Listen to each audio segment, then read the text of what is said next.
দায়িত্ব নিয়ে রোববার সচিবালয়ে নিজ নিজ দপ্তরে যান নবনিযুক্ত মন্ত্রী প্রতিমন্ত্রীরা। স্থানীয় সরকার মন্ত্রণালয়ে দায়িত্বপ্রাপ্ত মন্ত্রী ড আব্দুল মঈন খানকে ফুল দিয়ে স্বাগত জানান মন্ত্রণালয়ের কর্মকর্তারা। নিজ মন্ত্রণালয়ের কর্মকর্তা কর্মচারীদের সাথে মতবিনিময় শেষে সাংবাদিকদের সাথে কথা বলেন স্থানীয় সরকার মন্ত্রী। তিনি বলেন, কোনো অবস্থাতেই সরকার দুর্নীতিকে প্রশ্রয় দেবে না। সাংবিধানিক নিয়ম মেনেই স্থানীয় সরকার নির্বাচনের আয়োজন করার কথাও জানান ড মঈন। জনগণের ইচ্ছা প্রতিফলন ঘটানোর জন্যই আমরা এদেশে যে কয়েকটি নির্বাচন সিটি কর্পোরেশন বলেছেন, সিটি কর্পোরেশন নয়, এখানে বিভিন্ন স্তরে 5টা স্তরে নির্বাচন, প্রত্যেকটি স্তরে নির্বাচন হবে এবং সত্যিকার অর্থে জনগণের প্রতিনিধিরা সেই নির্বাচনে নির্বাচিত হবে। এদিকে তথ্য ও সম্প্রচার মন্ত্রণালয়ে অফিস করেন দায়িত্বপ্রাপ্ত মন্ত্রী আন্দালিব রহমান পার্থ।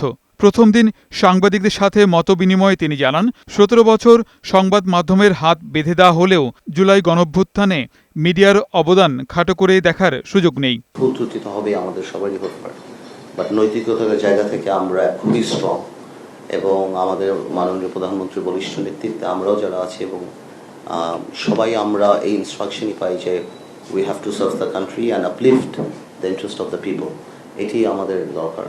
এদিন সচিবালয়ে দায়িত্ব নেওয়ার পর প্রথম কার্যদিবসে মন্ত্রণালয়ের কর্মকর্তা কর্মচারীদের সাথে শুভেচ্ছা বিনিময় করেন বেসামরিক বিমান পরিবহন ও পর্যটন মন্ত্রী এম রশিদুজ্জামান মিল্লাত। আগামী বছর থেকে রাষ্ট্রীয় পতাকাবাহী বিমান বাংলাদেশ এয়ারলাইন্সের বহরে নতুন প্লেন যুক্ত করার পরিকল্পনা নেওয়া হয়েছে বলে জানান তিনি।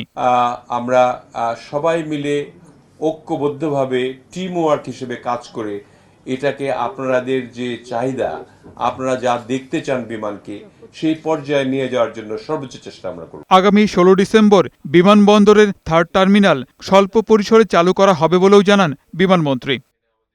এছাড়াও নবনিযুক্ত পার্বত্য চট্টগ্রাম বিষয়ক মন্ত্রী সাচিং প্রু জেরি ও ধর্ম বিষয়ক প্রতিমন্ত্রী শামীম কায়সার লিংকন দায়িত্ব গ্রহণের পর আজ প্রথম অফিস করেছেন। গোলাম মোর্শেদ, বৈশাখী সংবাদ, ঢাকা।